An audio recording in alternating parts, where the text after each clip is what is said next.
Hello, everybody. Scott Golden here, Golden Opportunities Coaching. Welcome to those of you who are new. Welcome to back to those of you who are seasoned veterans of what we do around here. What we do around here is we break down psychological and emotional topics of a voracious and variety of nature, and we try to make them as simple as possible.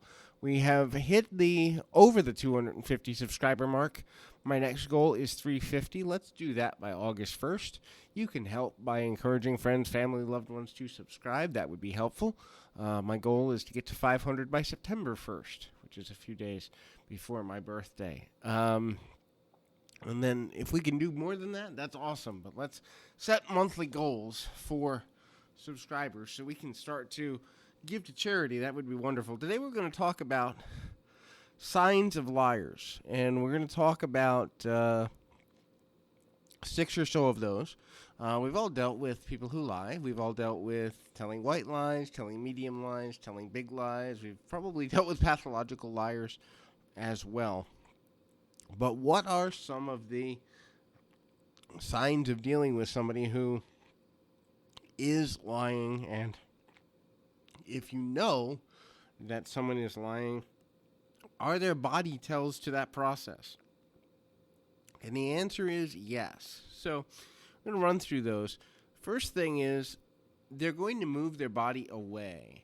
They may step backwards. They may stand on the balls of their feet rather than forward on their feet. They may be leaned backwards, turned to the side.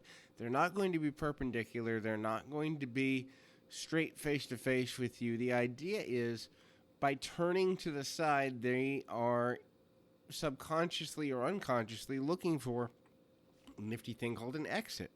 And if they feel the need to get away, if they're facing you straight, there's a split second or two where they're turning. If they're already turned away from you, if they're already at an angle, all they have to do is step back once and turn, and they will have achieved creating the separation that gives them the space needed. Now, the next one, which is equally important, is eyes. Now, you can tell a person is lying in many ways through their eyes. One of them is excessive blinking or aversion of the eyes. If they're not looking you completely in the eye, if they are looking, let's say, at your chest or below, or if they are looking at their feet, or if they are looking off in the distance and avoiding eye contact except for peripheral, this is a sign of lying. The thing is, the eyes convey, for split seconds, usually between 1 and 3 seconds, emotion. And so if someone averts their eyes, if someone blocks their eyes out, they can sometimes prevent the person that they're conversing with from knowing that they are being dishonest, deceitful, or untrustworthy. So that's an important thing. Think about it for those that play poker or for those that know people who play poker. One of the reasons that professional poker players who are in World Series of Poker or professional tournaments use sunglasses is to take away the emotional impulse of people being able to figure out what they're thinking, feeling, or emoting through several different hands of poker and the game as a whole as it goes forward.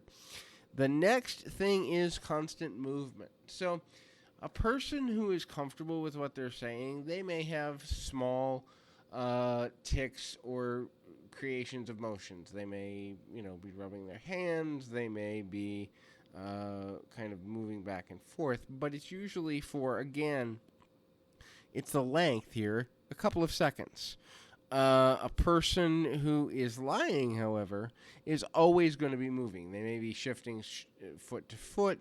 They may be constantly opening and closing a fist or doing other things to create motion.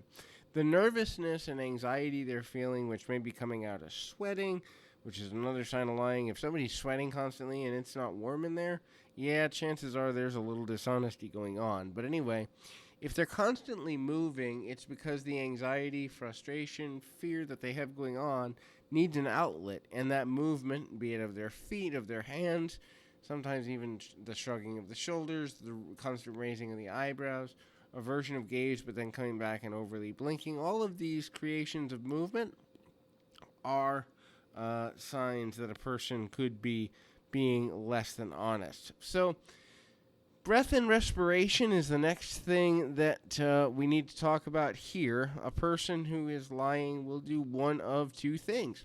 Either their breathing will increase and they'll get cut off with words upon occasion, or they will stop breathing altogether and be holding their breath for extended periods of time, several seconds to maybe a quarter of a minute, in between, especially when the other person is talking. That holding of the breath is they're trying to create further value in their brain for kind of coming up with the solutions / lies that they are having to connect with another person, and it takes more brain power to do this. And so controlling breathing can actually help to calm anxiety, but also it can also free up brain power to be able to kind of make sure that the lies you're telling make logical sense. The next thing is they will repeat things on a consistent basis. So if you're looking for someone to lie, they may use the same phrase, they may use the same word, they may come back to the same point, but the idea is they are going to reiterate certain ideas and concepts that usually are the source of the thing that a person may be wondering about their authenticity with, in multiple different ways, in multiple different phraseologies. They may say, and I was back by 10:30, right? It was 10:30. It was just after. Well, no, it must have been 10:33. And what they'll do is they'll get that same concept, that same point across in multiple ways. So what they're really trying to do is secure you to believe them, and what they don't realize is by doing that, they're actually making themselves less believable. Sorry, for those that wonder and have asked, I do have acid reflux, and that cough is because my acid reflux is not always friendly. So if you hear me cough, I do one take on these audios, and sometimes the acid reflux does not want to play nicely with others. The last thing in this particular audio that we're going to discuss is a repetitive tic. Could be something as simple as, again, opening and closing a fist, licking one's lips, moving fingers, moving toes, bouncing back and forth on their feet, rocking back on their heels. But it's a repetitive motion to keep them grounded, because the more grounded a person is, the easier it is to use the brain for dishonest behavior. If a person is telling truth, they're not going to repeat the same motions, because the automatic part of their brain that goes into repetitive motion won't be activated in the same way it would be if they're being dishonest. So those are just about half a dozen or so ways that one can tell if a person is being dishonest. That's useful, especially in this day and age with a political election coming up in the States, among other things. But, knowing if a person's lying can definitely be useful for a number of reasons. We'll be back with more audios. Keep your feet on the ground, your mind in the moment. Until next time, everybody.